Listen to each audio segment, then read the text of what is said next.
Assalamualaikum warahmatullahi wabarakatuh. Perkenalkan, kami dari kelompok 5 ingin mempresentasikan sebuah makalah yang berjudul Metode Pendidikan dalam Perspektif Al-Quran dan Hadis.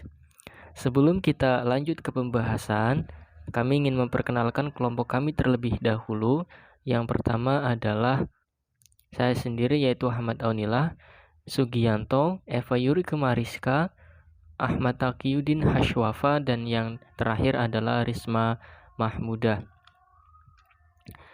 Baik, mari kita lanjut ke pembahasan yang pertama, yaitu mengenai pengertian dan pentingnya metode pembelajaran. Dalam bahasa Arab, metode dikenal dengan istilah at-thariq, jalan ataupun cara. Secara umum, istilah metode adalah suatu cara yang digunakan untuk menerapkan rencana yang sudah disusun dalam kegiatan nyata agar tujuan yang telah disusun itu tercapai secara optimal. Oleh karena itu, metode dalam rangkaian sistem pembelajaran memegang peranan yang sangat penting dalam keberhasilan suatu pendidikan, karena metode merupakan pondasi awal untuk mencapai suatu tujuan pendidikan dan asas keberhasilan sebuah pembelajaran. Dan sebaik apapun strategi yang sudah dirancang, namun metode yang digunakan itu kurang tepat, maka hasilnya pun akan kurang maksimal. Tapi sebaliknya, jika metode yang digunakan dalam pembelajaran tersebut itu baik, maka hasilnya akan berdampak pada mutu pendidikan yang baik pula. Dan selanjutnya adalah ayat tentang metode pembelajaran. Metode pembelajaran dalam surat An-Nahl ayat 125 yang artinya, "Wahai Nabi Muhammad, serulah semua manusia kepada jalan yang ditunjukkan Tuhan pemelihara kamu dengan hikmah, dengan kata-kata bijak sesuai tingkat kepandaian mereka, dan pengajaran yang baik, dan bantalah mereka dengan cara yang terbaik. Sesungguhnya Tuhan pemelihara kamu, dialah yang lebih mengetahui tentang siapa yang tersesat di jalannya, dan dialah yang lebih mengetahui orang-orang yang mendapat petunjuk." Nah, dari surat An-Nahl itu tercantum 3 metode pembelajaran, yang diantaranya itu adalah metode hikmah dan metode selanjutnya yang akan metode-metode yang selanjutnya yang akan disampaikan oleh presentator selanjutnya. Terima kasih.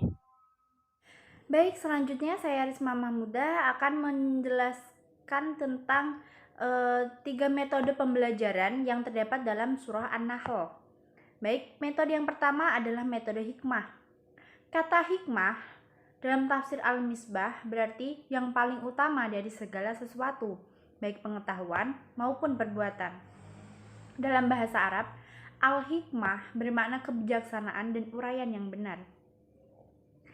Atau dengan kata lain, hikmah adalah mengajak kepada jalan Allah dengan cara keadilan dan kebijaksanaan, selalu mempertimbangkan berbagai faktor dalam proses belajar mengajar, baik faktor subjek, objek, sarana media, dan lingkungan pengajaran. Pertimbangan pemilihan metode dengan memperhatikan peserta didik diperlukan kearifan agar tujuan pembelajaran tercapai dengan maksimal. Selain itu, dalam penyampaian materi maupun bimbingan terhadap peserta didik hendaknya dilakukan dengan cara yang baik, yaitu dengan lemah lembut, tutur kata yang baik, serta dengan cara yang bijak. Kemudian metode selanjutnya adalah metode nasihat atau pengajaran yang baik atau mau'izah hasanah. Mau'izah hasanah terambil dari kata wa'do yang berarti nasihat dan hasanah artinya baik. Metode mau'izah hasanah tertuju kepada nasihat atau peringatan yang baik dan dapat menyentuh hati sanubari seseorang.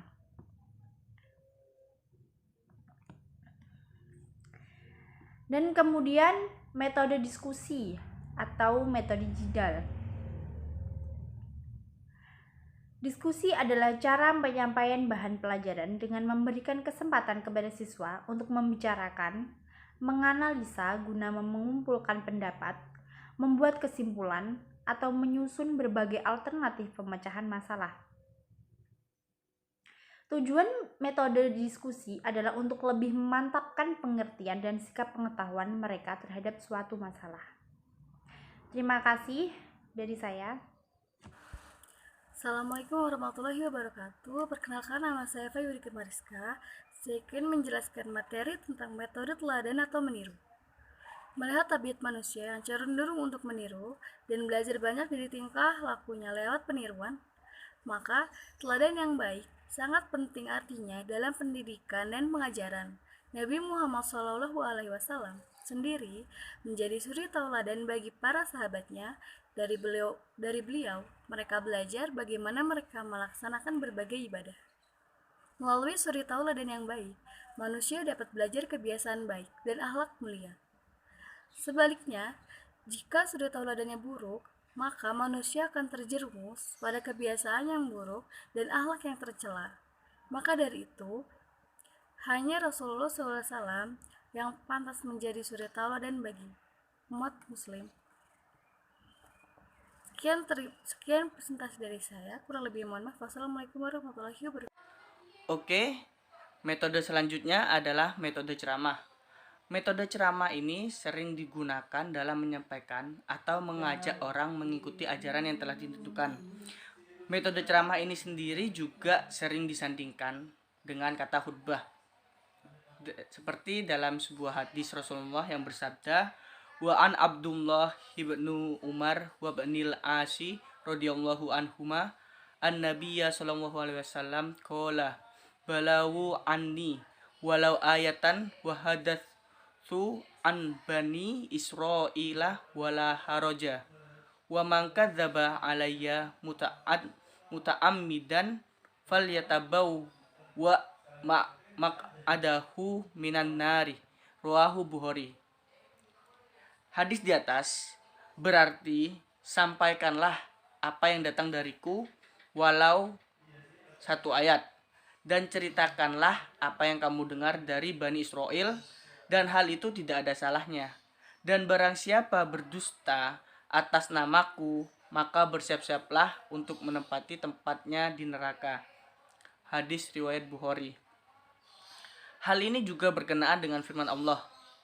A'udzubillahi minasyaitonirrajim. Bismillahirrahmanirrahim. Inna anzalnahu Qur'anan Arabiyyan la'allakum ta'qilun. Nahnu naqussu 'alaika ahsanal qasasi bima auhayna 'alaika hadzal Qur'ana wa in kuntum min qablihi laminal ghafilina. Yang berarti sesungguhnya kami menurunkannya berupa Al-Quran dengan berbahasa Arab agar kamu memahaminya. Kami menceritakan kepadamu kisah yang paling baik dengan mewahyukan Al-Quran ini kepadamu. Dan sesungguhnya kamu sebelum kami mewahyukannya adalah termasuk orang-orang yang belum mengetahui. Quran surat Yusuf ayat 2-3. Ayat di atas menerangkan bahwa Tuhan menurunkan Al-Quran dengan memakai bahasa Arab kepada Nabi Muhammad SAW. Dan Nabi menyampaikan kepada para sahabat dengan jalan cerita dan ceramah. Metode ceramah masih dominan dipakai. Itu terbukti dengan banyaknya pengajar yang menggunakan teknik berceramah. Metode pengalaman praktis atau trial and error dan metode berpikir. Seseorang yang hidup tidak akan luput dari sesuatu yang bernama problem. Bahkan manusia juga dapat belajar dari problem tersebut, sehingga memiliki pengalaman praktis dari permasalahannya. Manusia belajar lewat trial and error atau belajar dari mencoba dan membuat salah, memberikan respon terhadap situasi-situasi baru dan mencari jalan keluar dari problem yang dihadapinya.